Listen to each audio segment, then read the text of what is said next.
여호와께서는 그 모든 행위에 의로우시며 그 모든 일에 오늘도 은혜로우시도다. 주님의 은혜 가운데 주일 예배의 자리에 함께 모인 우리 성도 여러분 모두를 주님의 이름으로 환영합니다.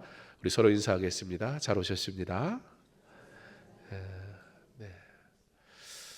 저는 5월 이맘때 일부 예배가 참 좋습니다.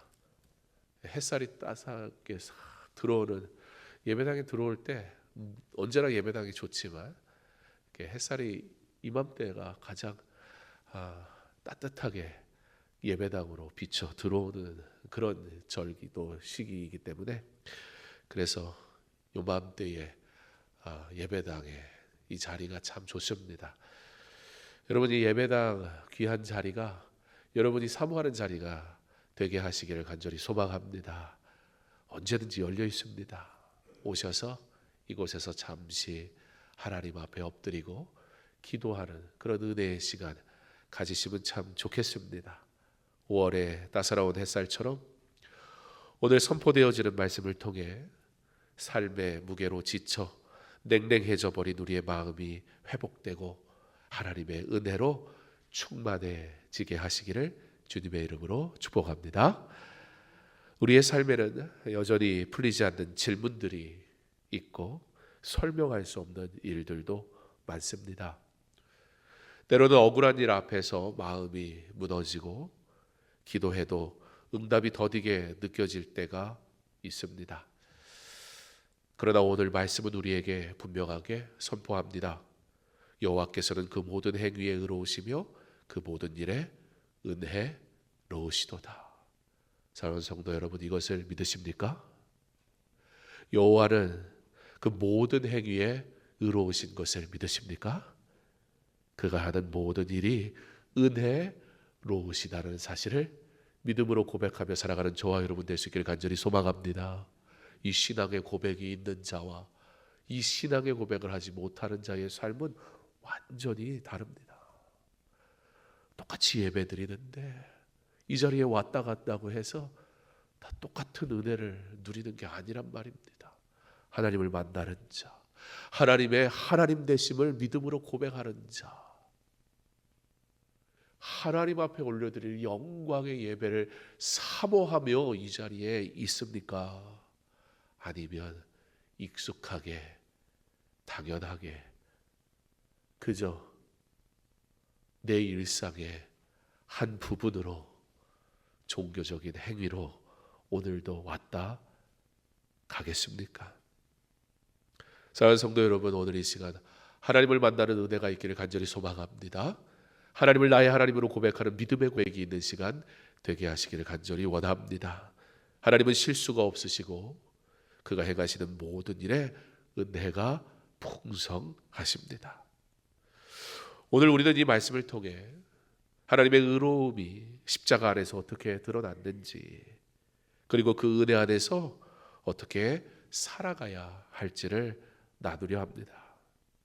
우리의 시선이 그러므로 다시 예수님의 십자가를 향하게 되고 그 십자가 앞에서 하나님의 은혜로우심과 그리고 의로우심을 깊이 경험하게 하시는 은혜가 다시 시작되는 거룩한 예배 되기를 원합니다.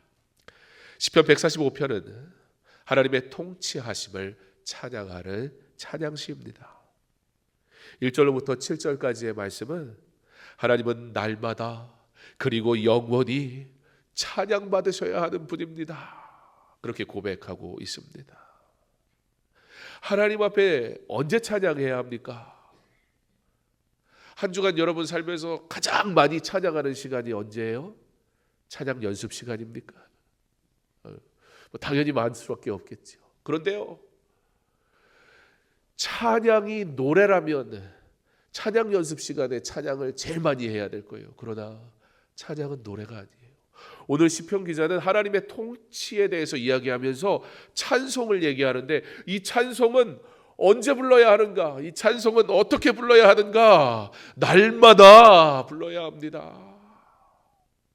이 찬송은 영원히 불러야 하는 것입니다. 즉 이 찬송은 끝이 없습니다. 내 삶의 모든 순간에 내 입술을 통해 나와야 할 가장 첫 번째 무엇인가? 바로 찬송이다. 8절부터 13절의 말씀을 통해 하나님께만 드리는 이 찬양, 이 찬송은 내 주변에 제한되면 안 된다는 거예요. 이 찬송은 우주적이란 말입니다. 모든 피조물들에 의해 불려져야 할 찬양. 기분이 좋으면 부르거나 상황이 허락되면 부르는 찬양이 아니라, 사실은 이 찬양을 누가 불러야 하는가? 하나님이 창조하신 모든 피조물은 하나님을 찬양하도록 지음바 되었다. 찬송은 특권이며 찬송은 의무다. 그렇게 말씀하고 있습니다. 그러면 이 찬송을 그렇게 부르도록 하신 이유가 무엇인가? 인간이 하나님께 바치는 영광은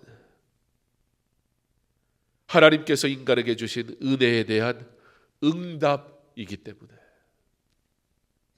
그러므로 그 은혜를 받은 자 어떻게 한다? 찬양한다. 우리 찬양대가 찬양을 잘하려면 어떻게 해야 할까요?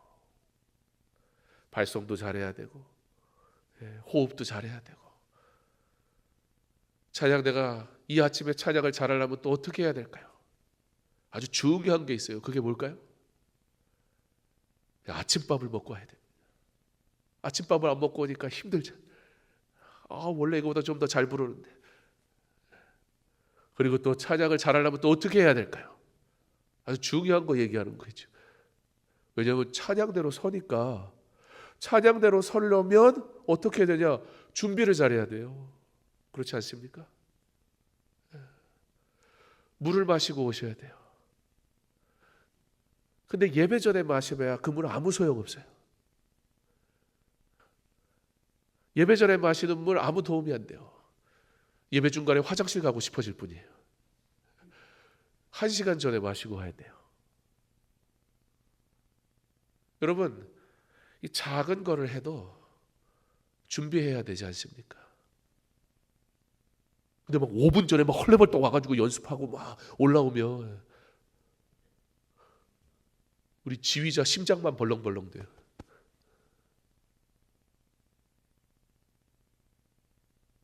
찬송이 뭡니까?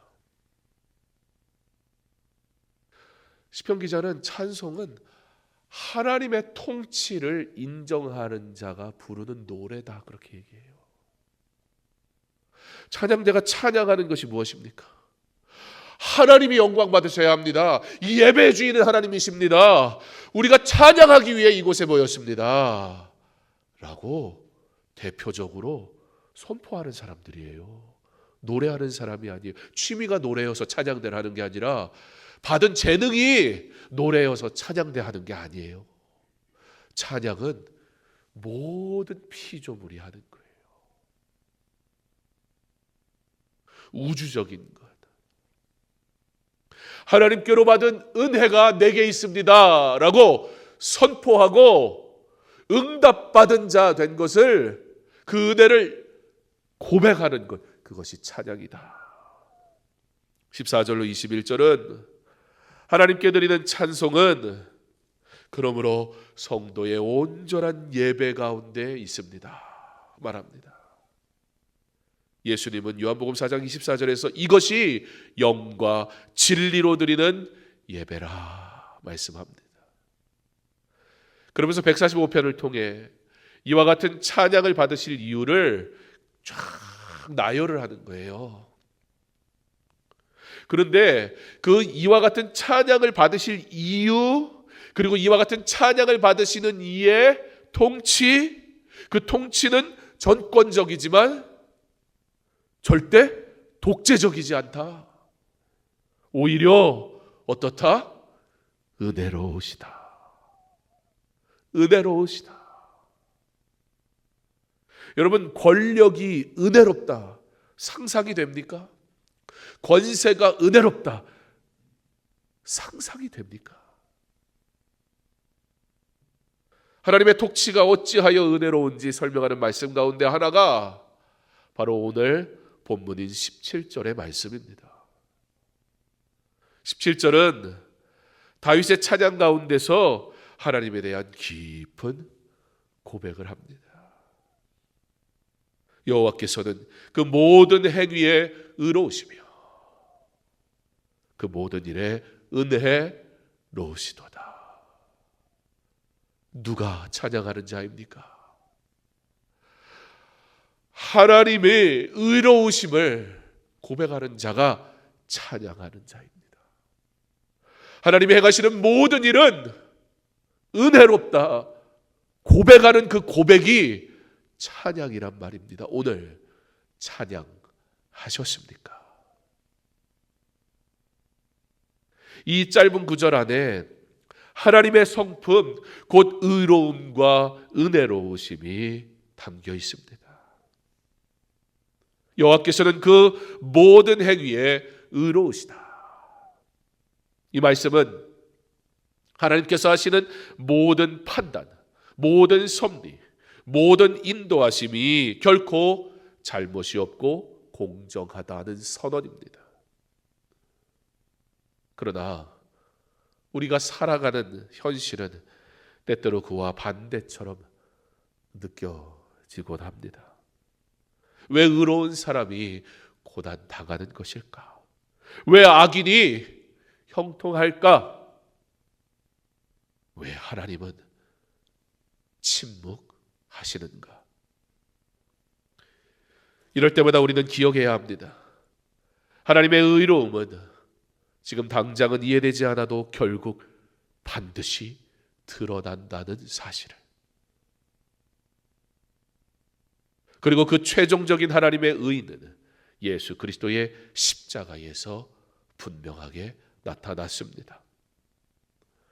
오늘 하나님께서는 우리에게 그의 의로우심을 말씀하심을 통해서 의의 기준이 누구인가? 하나님이시다라고 말씀합니다. 자, 여러분 이게 굉장히 중요합니다. 신앙생활에서.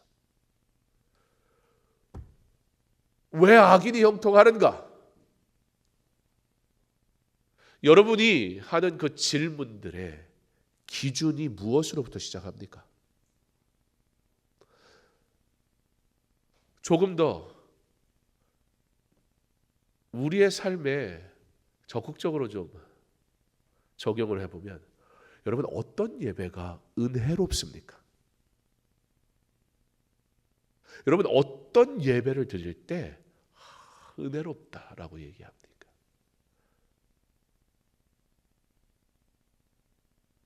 그 은혜를 고백하는 그 순간에 하나님이 중심이 되고 있는지 한번 꼭 점검해 보셨으면 좋겠습니다. 내가 은혜라고 고백하는 그 순간에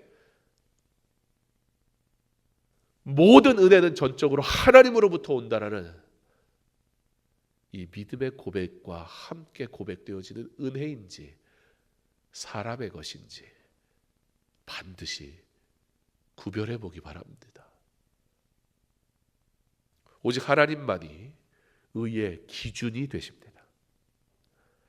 만약 의의 기준이 되시는 하나님께 조금이라도 미치지 못한다면 여러분 그 사람은 어떤 사람이에요? 약간 의로운 사람? 네, 우린 굉장히 긍정적이니까 뭐 이런 거죠. 그 대학 시험을 봤는데 예비 2번 그 사람은 어떤 사람이에요? 대학생이에요? 약간 대학생이에요? 거의 대학생이에요? 그냥 떨어진 거예요. 그렇지 않습니까? 우리는 은근히 적당히 그래도 이만큼은 이런 단어 굉장히 좋아합니다. 왜요? 그게 마음이 편하거든요. 인정하고 싶지 않거든요. 저는 거의 서울대학생이에요. 저 이런 얘기하는 사람 들어본 적이 없어요.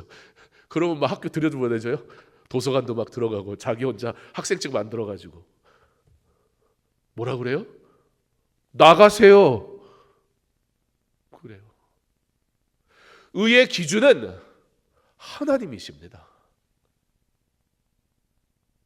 그러므로 하나님의 의의 기준에 미치지 못하는 모든 인생은, 여러분 이게 세상이 하는 생각이잖아요. 그래도 나는 선을 행하고, 그래도 나는 어떤 일을 하고, 그래서 나는 뭐 어떻게 살아가고, 거의 하나님의 백성입니까?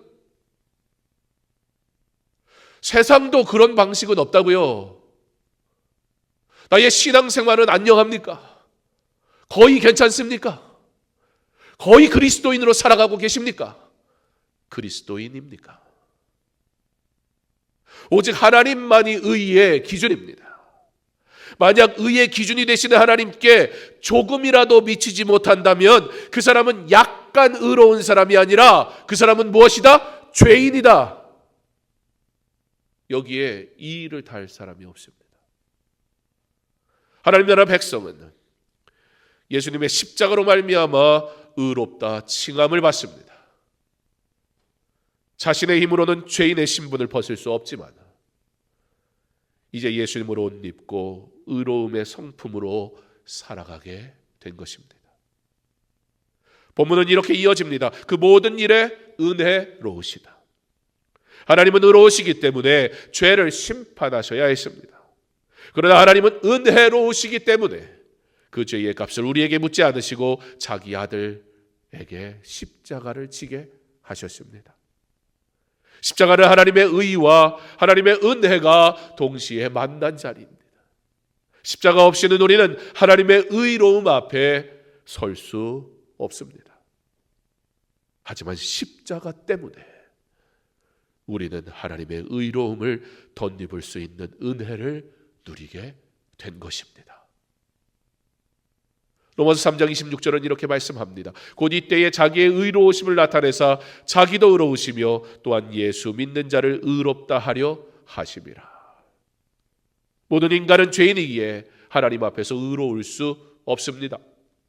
그러나 단 한 가지 의로울 수 있는 경우가 있습니다. 완전한 의로움을 전가받으면 됩니다. 바로 예수 그리스도의 십자가의 죽으심으로 우리는 이 의로움을 전가받았습니다. 우리는 이것을 칭의라고 합니다. 우리는 의인의 신분을 가졌다라는 법적인 선포입니다. 그러므로 우리는 불의한 이 세상에서 하나님의 의로우심을 따라 살아가는 삶을 살아가는 존재가 되게 하셨습니다. 이와 같은 하나님의 의로움과 은혜 안에 사는 우리, 그럼 어떻게 살아야 할까요? 첫 번째, 겸손함으로 십자가를 붙들어야 합니다. 우리의 의로움은 행위에서 나오는 것이 아니라 오직 예수 그리스도의 십자가에서 나옵니다. 그러므로 날마다 십자가 앞에 나아가야 합니다. 지금도 유대인 부모들은, 유대인 어머니는 여성이 두르는 숄 같은 것을 자녀가 아침에 일어났을 때 그 숄을 자신이 두르고 자녀에게 둘러 너는 하나님의 사랑하는 자녀이다. 하나님만이 너의 하나님이시다.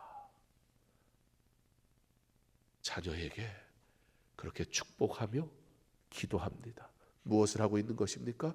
하나님이 우리의 통치자이시라는 것을 날마다 고백하며 산단 말입니다. 사랑하는 성도 여러분, 이 하루를 깨우며 하나님이 나의 하나님이십니다. 고백하며 시작하셨습니까? 지금 우리 새벽 예배 드릴 때 새벽 예배마다 우리 딱 하나 찬양하거든요. 왕이신 나의 하나님. 그렇게 하는 이유는 어느 순간 우리가 새벽을, 이 하루를 시작하면서 선포해야 되겠다. 왕이신 나의 하나님, 내가 주님만 높입니다. 하나님만이 나의 하나님이십니다. 우리가 우리의 입술로 고백하며 하루를 시작해야 되겠다. 내 삶의 하나님이 나의 통치자로 고백되지 않는 삶, 여러분 그 삶 어느 길로 가겠습니까? 출근하거나 바쁜 우리의 일상, 아이들, 남편, 직장, 학교 보내느라 분주한 우리의 일상들 속에서 하나님은, 나에게 허락된 그 하루 속에 나의 하나님은 어떻게 고백되어지고 있나요? 하나님을 온전히 고백하지 않는데 무슨 수로 찬양을 하며 무슨 수로 하나님의 영광을 위해 살아가겠습니까?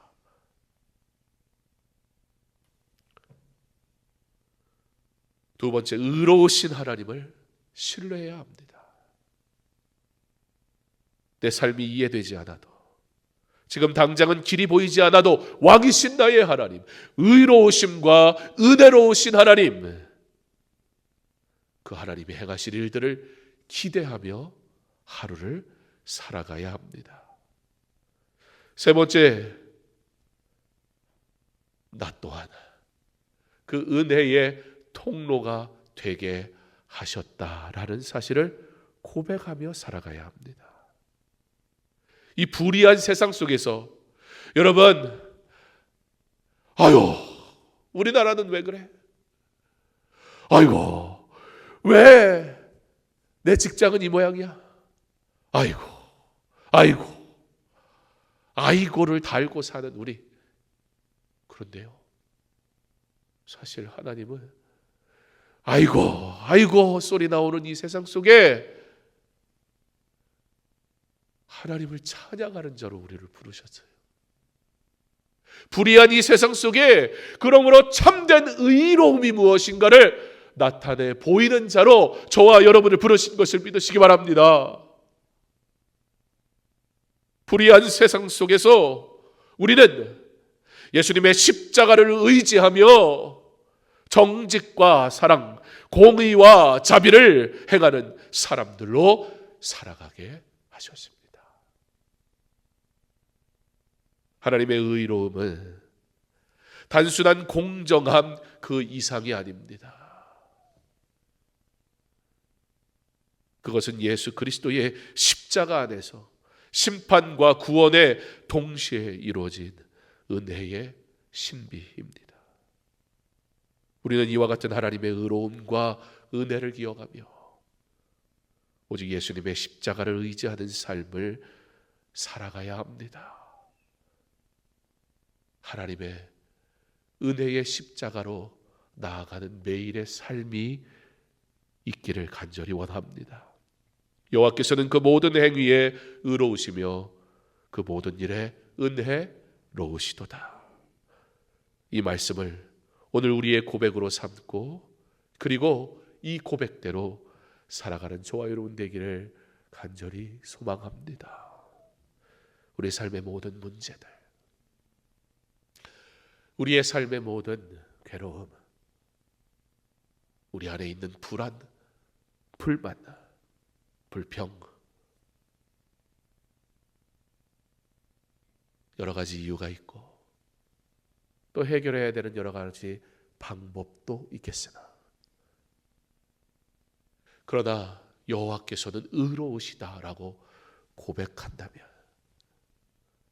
여호와께서는 그가 행하시는 모든 일 가운데 은혜로우시다라는 사실을 우리가 정말 믿는 성도라면, 불의한 세상을 향해 불평하는 자가 아니라 불의한 세상을 향해 참된 의가 하나님께 있음을 삶으로 나타내 보이는 자 되기를 소망하는 자 되게 하시기를 간절히 소망합니다. 의인을 찾기가 어려워 괴롭습니까? 의롭지 않은 세상 때문에 답답합니까? 예, 세상 사람도 그렇다 합니다. 그리고 세상은 참된 의가 어딘가 보기 원합니다. 우리 받지 않았습니까? 우리 갖지 않았습니까? 이미 내게 있지 않습니까? 하나님의 의로우심을 나타내 보이는 자, 교회가, 진정으로 교회가 이 땅에 소망이 되기를 간절히 소망합니다. 교인도 교회를 하찮게 여긴다면 교회가